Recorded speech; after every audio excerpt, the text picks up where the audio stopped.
Welcome to Middle East Minute by Al Monitor. From our studio in New York, I'm Adam Lucente. Here are the headlines we're looking at across the region.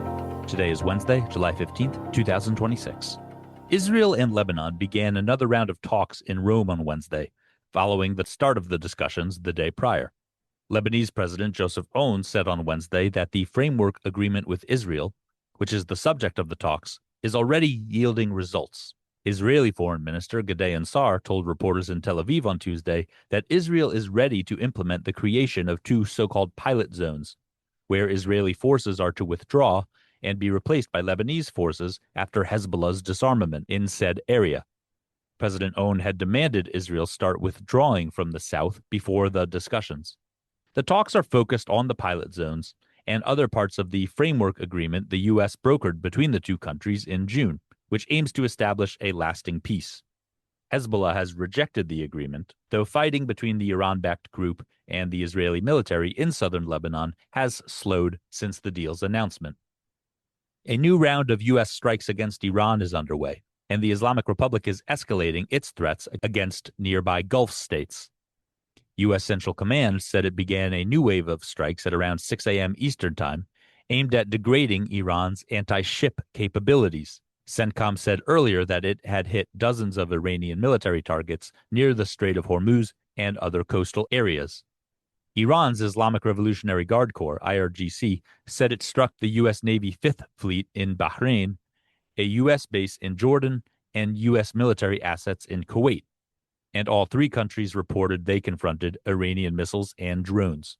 The IRGC threatened Kuwait specifically, saying many U.S. operations against Iran have originated from there, and calling on the Gulf state to, quote, expel American forces. Ousted Turkish opposition leader Özgür Özel said on Wednesday preparations are underway for the possible establishment of a new political party in the country. Özel was ousted as leader of the Republican People's Party, aka CHP, in May by a Turkish court over purported irregularities. Critics of the move described it as part of a crackdown on opposition to President Recep Tayyip Erdogan. French Prime Minister Sébastien Lecornu visited Morocco on Wednesday, where he is expected to oversee the signing of new bilateral cooperation agreements as ties between the two countries continue to strengthen. And Syrian Foreign Minister Assad Ashebani is in Saudi Arabia for talks with kingdom officials. Iraqi Prime Minister Ali Zaidi had a friendly meeting with U.S. President Donald Trump at the White House on Tuesday, during which Trump praised the new Iraqi premier. Zaidi reiterated the September 30 deadline for armed factions to disarm, adding that Iraq plans for U.S. forces to withdraw by the same date, according to the 2024 Troop Drawdown Agreement. The U.S. supports Iraqi efforts to disarm Iran-backed militias in the country, but several of the armed groups have not agreed to the government's demands yet. Zaidi is set to meet various U.S. companies in Houston on Thursday, and then participate in a business forum at the U.S. Chamber of Commerce on Friday.